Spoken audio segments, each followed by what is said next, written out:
ساعت کاگاری وەختێ قادرم ناو قادرە ئێکتر دەناسیم دو جارش قسەمان کردیە کاکە لەبەرەوەی بەرپرسی وێشت و هەر ناگری ئیتر لە بەهەندی ناومان گۆڕیە باشە سوپاست دەکەم کاگاری تو تحولێکت لێ ڕوویدا وایە نا لەو دوو ڕۆژەی ماوەیەک لەمەوبەر ڕادگەیان بە هیچ شێوێک ناگەڕێەوە ناو پارتی لە میدیا بەڵام ئێستا بەڵێ ئاخر جوملەکەت وا بوو وایە نا ئێستا گەڕایەوە پرسیارە کۆمنتارت چیە لەسەر ئەوەی یەکێک کە ئەڵێ بە هیچ شێوێک ناگەڕێمەوە ناو پارتی ئێستاش ناو پارتی و شانازیش وابزانم قادر من قسەی خۆم کرد هەم ئەو کاتی کە ئیستیقالەکەم تەقدیم کرد هەم ئەو کاتی کە ڕاگەاندن دەی پرسییم لەسەرەوە جوابی ئەویشم مایەوە بەس ئەمن پرسیارە لێ دەکەم وابزانم ئەو کافیە خە من نازانم چت گوتی ئەو ئەتوانی جەناحی ئێستا ئەمە تابعیت و ئەتوانی بچی سێ ڕاگەاندەکانی هەرێمی کوردستان پێ هەمووی تیاکرد ئەمڕۆ سێ چوار مقابلەم کردووە لەبەرەوە ڕوو ناخشەکە ئەخر ڕوونی چۆنە یەکێک ئەڵێ بە مطلقی ناچمەوە کەسی ئێستا لە ناو پارتی بەڵێ ئەزانی کادر ئەگەر جەنابەت سەحوفی بی جارێ ئەگەری چێوتی نۆ کۆمنت ئەوە ستۆپە لە ئەوروپاش وایە لە سپیدەکەی تۆ وایە بەس دەستا ئەولا ڕۆژنامە نووسەکە بەو لای لێ دەسوڕێتەوە پرسیارەشکەی لێ دەکات باشە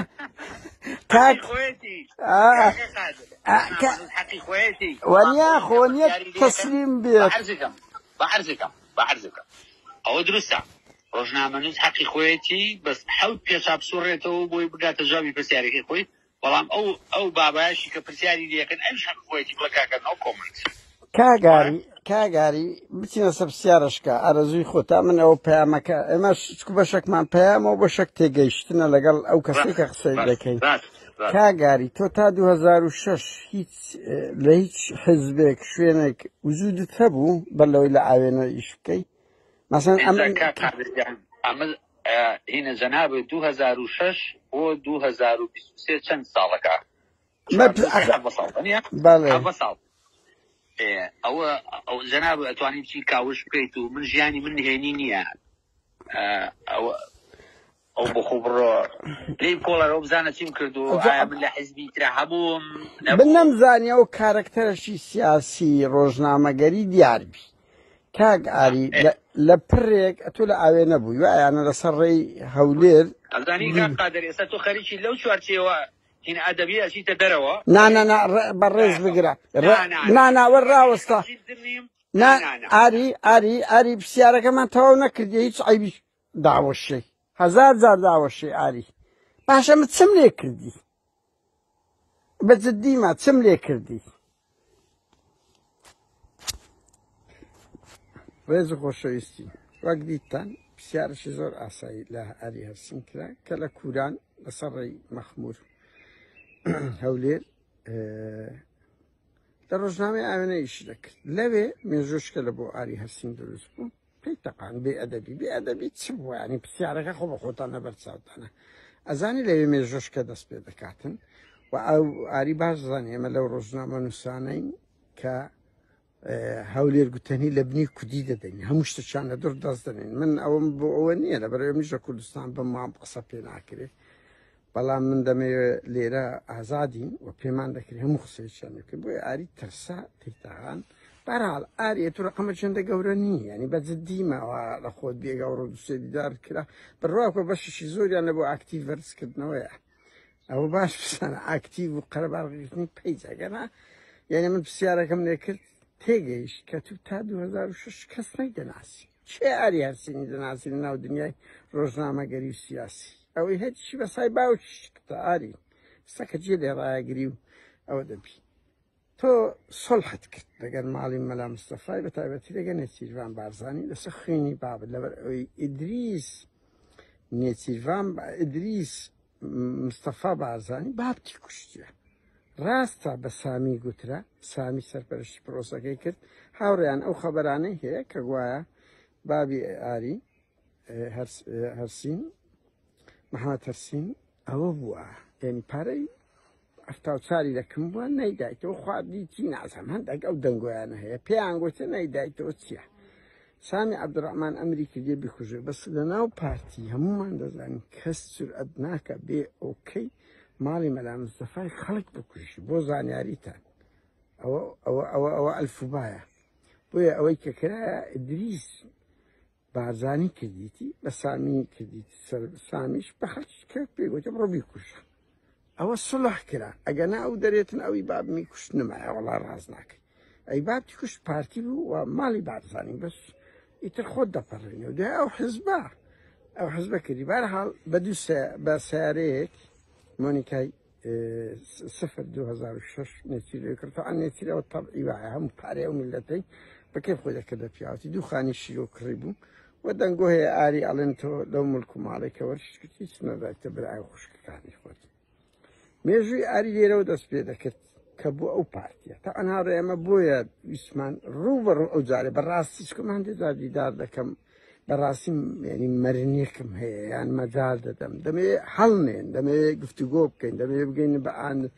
ئەنجامێک بەڵام ئەوانە هەن ناسم چ ینی شتێکی زۆر خۆ دیتان پێیز ناکەم هیچ کۆمنتاری لەسەر بدەم هەمیان پەرێزیان ئەوە پیسە ئەزان ئێمە هەولێر گوتنی لە بن کودی دەدەینە گەریان من هەندێک جار وەکو گوتم یعنی بەڕاستی تێیدا دێنمەوە دەمێ هەڵمێن دەمێ گفتوگۆ بکەین تا ئەناڕیان ئاری ئەوە نەک ئەو زاری ئەو بوو جارش کەش بابەتە چەموتان بیرتان لەسەر ئەوەی قاسم سلێمانی دیڤارە ڕۆژهەڵاتی ناوەڕاستە تا ئەن پارتی چوو وێسی بارزانی لە ناو ماڵەکەی کۆمپیوتەرەکەشیان لێ برد پەیجەکەشیان لێ داخستە تا ئێستا بابەتەکەشیان پێڕاش کردەوە کەرامەتیشیان شکان لە ترسان هەرات بۆ زانیارتن لە هەولێر کە هەراتە سلێمانی لە ترسی وێستی بارزانیە لەبەرەوەی ئەو بابەتەی نووسیکە گیڤارە کە قاسم سلێمانی گیڤارە ڕۆژهەڵاتی ناوەڕاستە ئەوەی چ لەو پرسیارانەی تر بوو بەڕاستی ئاری زیرەک زانی لێ یەکەی تەی تەقان بەس دەمێ بزانین یعنی هەر ئەو ئاریە ساڵە 2 ساڵ نابیتن ئەوەی لەگە قەومە بۆیە هەستا ملک و ماڵەکانی هەولێر شۆشت بیناکەوە سلێمانی ئاری کە لە کۆنگرەی جارەکەیت هەر دەنجینێن ئەو هەموو دیفاعە لە ماڵی بارزانی و لە پارتی دەکرد کاکە کادیری پارتی ڕقی لێ دەبتەوە چ بکەین ئاری لە هەردوو کۆنگرە و لە ئەوەی دەرنەچوی یعنی کۆنگری ئەو زارە دەرنەچوو هەڕویان ڕاز ناکات و ڕەبوومەوە حزبی کوڕە کەی پارتی حزب مایە یەکێتی حزب نمایە گۆڕان نمایە کورە ئەگەر تۆزێک حزبەتی ما بێ قسەک لە حزبی شوعی بنمونە ئەوەنە کلاسیکانە مایە حزبی چ لە کوردستان ماتۆ لەسم پارتی وەڵا حزب نمادە فازڵ میرانی چی بەدەستە فازڵ میرانی دەستە مەسیفی سیارەکەی دەسەری ڕەش بەرلەوەی بگات ڕەش لێ وەردەگرن بە سیارەش کە دەیبەن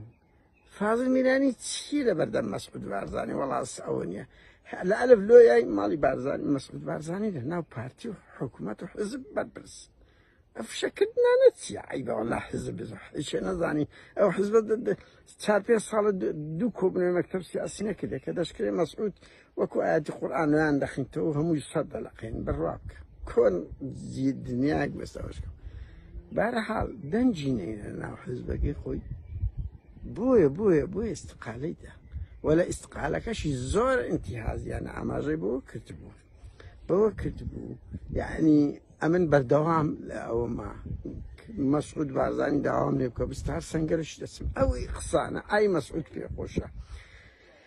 کەمەت دەکرێ و کا ئەوە دەکرێت لەسەر ئەو جملەی مەسعود بانجی کردبوو دەستخۆشی لێ کردبوو گوتبی نابی استقالە بی هیچ ڕەبی بە حزب نییە مەسعود وەرە بڕۆ فەرهاد پیربان مەترسەنای کرد بڕوا بکە دیدارەشی لەگە کردبوو 45 دقە بوو ئەوەندەی مەتا کردبوو 45 دقەی دابی سعدەکە بوو ڕاوێژکاری بوو بابەتەشی نووسکاک مەسعود وایە کرێ ڕاوێژکاری خۆی تەبعی مەسعود وایە بڕۆ مەترسەنای بکە بە شانوباڵی هەڵدا ئیتر دەبتە خاک خۆڵ لە بۆت یعنی ئەو تەبعیتی لە کاتێک ئەو تەبعی قاید نییە قاید دەبێت خینەوەی سیاسی خۆیە بێ بەهەرحاڵ ئاری هەرچین لە فەشەل استقالەیدا و مەسعودێتی مامی پێداوە و کەیفشی بەخۆ دێ وەزان تەیرێکی زۆر گەورەی بە جددی مایەنێم لە بۆم لەگەر ئەو پەڕێزم لە بۆ هەموو ئینسانێک وەکو ئینسان بەڵام کاچ خۆمەتە چی چ داهێنانەکەت کردیە چ سەرکەوتنەکەت کردیە تو ناو حیزبەکە خۆت فەشەڵتی نایتەوە کەس دەنگت پێ نادا بڕوا بکە کە خەڵک لەگە دەکە بەشی هەرە گەورەی ئاکتیڤی یعنی لەبەر ئەوەی خەڵک مەجموعەیەکتان هەن یعنی لە سۆسیال میدیا خەڵک جێ لەبەر ئەوەندە ناوتان بەد بووە ئەوەندە ناوتان بەد بووە لەوەی بترازە هیچ نییە دیاری استقالەی دابووە ژنەکەی تۆ بزانن خێزانی مەسئولی هەموو دەستگای بارزانیە لە سلێمانی کە دەستگای بارزانی لە ئاستی پاراستنە بەرحاڵ هاوڕێن ئەوەکەی پارتیە ئەوە دیتان بە دوو پرسیاری تێیتاقان لەبەر ئەوەی دەزانی ئەمە هەموو خاڵ لەسەر وشە دادەنێ من ئەوەم لە ئەوە نییە نی ڕۆژنامە نووسی کوردستان حەقیان نییە لەبەر ئەوی بە سەدنەوە ئیدایم بەسەوەم باشزان ئەوی ئەمە دەڵێن کەس پێیان نابێتن بۆیە ئاوا دادەخەن و تێی دەتەقێن کاتە چ خۆش